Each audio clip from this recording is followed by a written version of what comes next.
Alright, good day sa inyo lahat mga kaselyo. Gusto ko lang sana i-share sa inyo itong mga selyo na ito. Sila yung mga recent winners ng Miss Universe Beauty Pageant. So, ito si 2015 Miss Universe Pia Wurtzbach and 2018 Miss Universe winner si Catriona Gray. Ito yung mga naisip sa kanilang selyo. So, pero alam nyo ba na apat ang title holder dito sa Pilipinas? Sila ay si Miss Universe 1973, Margie Moran at Miss Universe 1969, Gloria Diaz. Meron akong ditong selyo nila pero naisipan ko lang i-upgrade. So, kaya bumili ako nung presentation stamp holder sa kanila. So, pakita ko lang sa inyo. Yan. So, ito yung medyo used na sila. So, gusto ko lang ng album filler. Pero ganoon naman talaga yung mga stamp collector, minsan nag-upgrade kami, no. So pag matatry nyo rin yan pagka nagpatuloy kayo sa collection. Okay, so tabi muna natin sila. Bumili pala ako nung presentation folder nung 1973 at 1969 Miss Universe winner. So i-open na natin. Nga pala yung seller natin si Mr. Glenn Nolasco. Ayan. Si Mr. Glenn Nolasco, hindi na natin ipopost yung, sa video yung Facebook page niya kasi ang naka-profile doon yung family ano niya, wala tayong consent. Pero kung gusto nyong gusto nyong bumili ng mga item sa kanya, merong certain group siyang pinagbebentahan. Yung Philippine Banknotes Society. So puntahan nyo yun, makikita nyo yung mga item mo doon. Quality rin naman yung mga item niya. Saka madali naman siyang kausap. Yun naman yung importante. Saka maganda yung pagkakabalot, oh. Ayan, open na natin. Ayan. Mabilis lang dumating pag JRS, mga isang araw lang ang pagitan. Medyo inabutan daw si sir ng cut off kaya natagalan.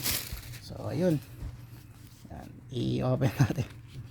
Itong mahirap hindi natin alam kung nasan yung selyo, baka tamaan natin. Punitin na lang.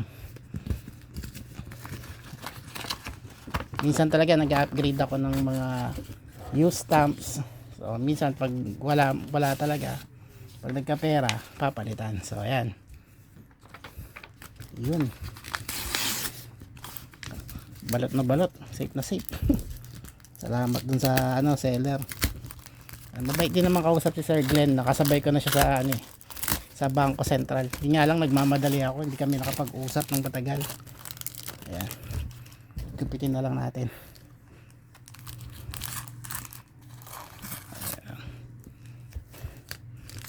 Ayan, no. Ayan. So ang dami niyang balot. Yun, maganda naman yung ganyan, ayun, no.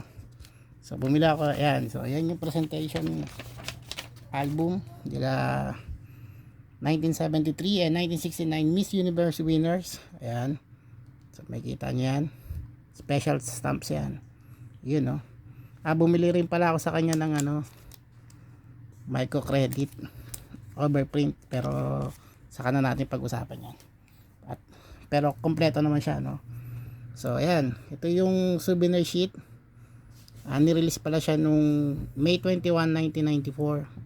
Tapos yan yung complete set. So yung hawak ko kasi di siya complete set So meron pang crown. Meron pa palang crown yan, at saka ito yung body figure. So ayan, kompleto naman siya. Saka maganda yung album. Sulit na sulit siya kasi parang 320 pesos lang. So bihira ka na makakita ng mga ganyan. Ayan, Philippine Postal Corporation, Liwasang Bonifacio. Yan, presentation album. So makikita mo ko yung specification ng stamps. So nakachamba tayo ng mura, no. So yan. So basahin ko lang sa inyo ta. Yan.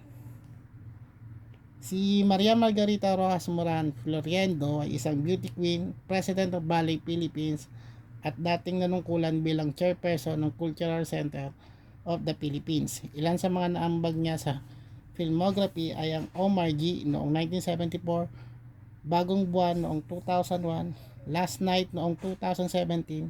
Naging host din siya noong 1997 hanggang 2004 sa ABS-CBN Margie on Mindanao. Ayan, so ito naman si Gloria Maria Aspiliera Diaz, isang actress at modelo, ang kauna-unahang title holder ng Pinay sa Miss Universe pageant. Yan. Masyadong witty yung mga sagot niya nung araw, no. So, ayan, so ano rin siya, dati rin siyang actress at marami din siyang parangal na nakuha. Kamakailan lang nanalo siya sa FAMAS bilang Best Supporting Actress sa pelikulang Malyari na kasali sa Metro Manila Film Festival. So, ayan. So, shoutout kay Sir Glenn Nolasco. Maraming salamat sa napakagandang presentation folder. Ayan. So, ayan. So, maraming salamat po sa panonood. Kung trip niyo yung mga ganitong klaseng content, please consider like, follow, and share. Share nyo na rin. And patuloy lang po tayo sa stamp collecting. So, hanggang sa susunod po na video, maraming salamat po at mabuhay ang Pilatili dito sa Pilipinas.